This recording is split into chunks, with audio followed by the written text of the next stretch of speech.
In this video, we will try to see the difference between some similar forms of perfect and imperative. First of all, I want to say that it is not very difficult to identify the perfect in its basic form, because perfect always has the suffixes, perfect suffixes, and they can help to see that it is really perfect. For example, shamarti, I kept, suffix t tells us that this is perfect. Or shamarta, you kept, again suffix ta tells us that this is perfect.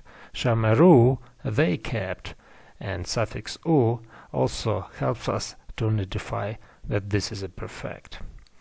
But when the pronominal or object suffixes are added to the verb, some confusions may happen.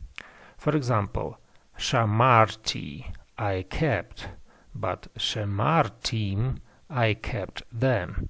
We can see that the first vowel is reduced to schwa, and actually the same happens in some forms of imperative. Another example, shamati, I heard, and shematiha, I heard you. Again, we can see that the first vowel is reduced to schwa. Let us look at these examples more closely. Shemartim, I kept them. In this case, we can see that it is reduced to schwa. And I heard you, shematiha. Again, the first vowel is reduced to schwa.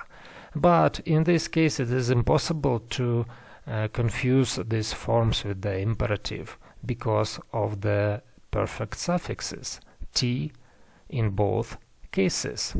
And those suffixes will tell us that this is perfect, because imperative doesn't have such suffixes. Let us look at some more examples.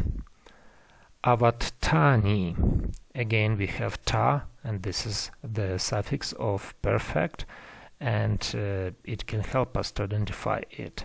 And ni is the pronominal suffix or object suffix. In this video, I will always highlight the perfect suffixes with red and pronominal suffixes with green. Okay, in this case, avattani means you, masculine singular, served me. Another example, asitam, you, masculine singular, made them. Ta, again, is the suffix of perfect, it is highlighted with red, and mem is the pronominal suffix. One more example. Hargenuhu, we killed them. Again, hu is the pronominal suffix, and nu, which is highlighted with red, is the suffix of perfect. So because hu is already a pronominal suffix, so nu cannot be suffix, because the word cannot have two suffixes. In this case, we need to translate it as we killed them. Oh, sorry, we killed him. Another example, yeda'anum, we knew them. Again, we have two suffixes. Mem is the pronominal suffix, nu is the suffix of perfect. And this perfect suffix will always help us to identify this form as perfect, because imperative doesn't have such suffixes. Some more confusion may happen when we look at the perfect in third masculine plural and imperative in also masculine plural. So those forms are very similar, and only the vowels can help us to identify what form is imperative form and what is the perfect form. Avadum, so let us look at this word. We have mem, and this is the pronominal suffix. U is the suffix of perfect. But look at this form, ivdum. In this case, it is imperative already, and the only difference between them is the hirek. So this hirek will always help us to see the difference between perfect third masculine plural, and imperative masculine plural, because in Kal, perfect never has Hirak vowel. Let us look at some more examples.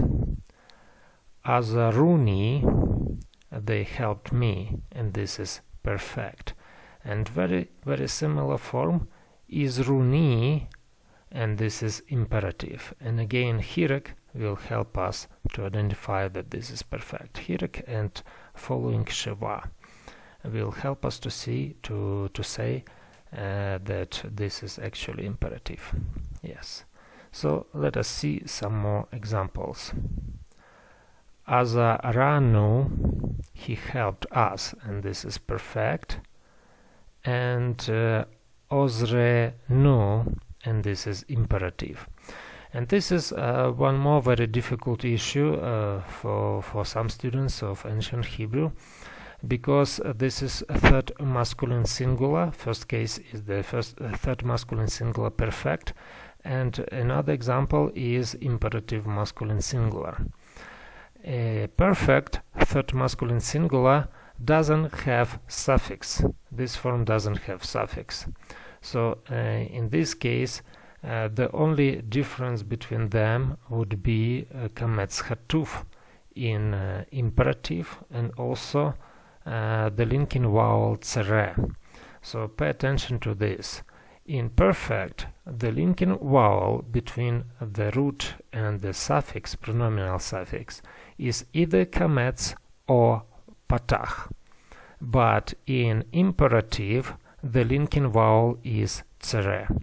And also in many forms of imperative, when the pronominal suffix is added, especially in masculine singular form, the first vowel is reduced to kametz hatuf, and the imperative in this case must be read as ozrenu, ozrenu. Let us see some more examples. Avado, avado, he served him, and this is perfect. And ovdo, serve him, and this is imperative. Again, what we can see of do, that the first vowel is reduced to kametz hatuf, and this is actually the sign of imperative. Harago, he killed him, and horgo, kill him. So the same, the first vowel is reduced to kametz hatuf, and this is the sign of imperative. But not everything is so simple, because not always the first vowel of imperative is reduced to kametz hatuf. Let us look at this example. Shema'anu, he heard us. So here the linking vowel is kametz, and it tells us that this is perfect. And this form, shema'enu, and the difference is only the linking vowel.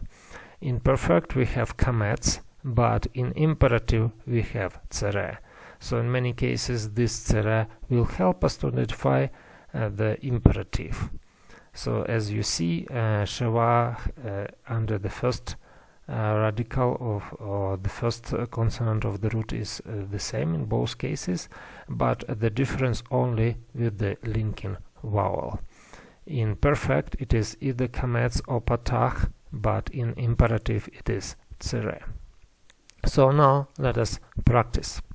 So let us look at this word and we will try to identify what it is. Shelachani, shelachani. So what we can see here, sheva, and sheva could mean that it is either perfect or imperative. So let us look at some more signs or some more hints that we can see here. So we also have ni, and ni is the pronominal suffix. Also pay attention that we have patach here, and I told you that patach or kametz is the sign of perfect. This is the linking vowel of perfect. So in this case we can say that this is perfect and it must be translated as he sent me. He sent me. Let us look at this example, and if we compare it with the previous one, we can see the difference. So the difference only is the linking vowel.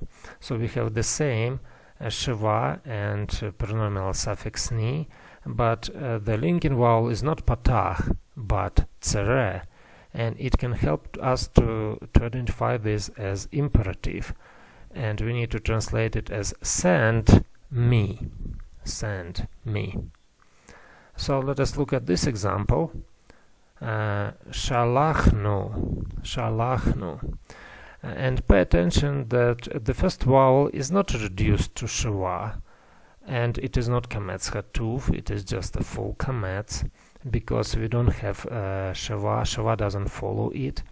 So in this case, what we can say that the last nu is not a pronominal suffix, but this is a suffix of perfect, and we need to translate it as we sent. We sent. Let us look at this example. Yeda'anum. So here we have pronominal suffix mem, and we have nu is the suffix of perfect. So in this case we can say that this must be translated as we knew them. One more example. Yeda'anu is very similar. We have here sheva, and we have the linking vowel kametz, and in this case we can say that nu here is the pronominal suffix. So that is why we can translate it as he knew us, as perfect. And finally, da'enu. So here we have the linking vowel tsere, and tsere is a sign of imperative. So in this case, nu is the pronominal suffix, and we can translate it as know us. I hope that this video was helpful, and you will never confuse perfect and imperative with the pronominal suffixes.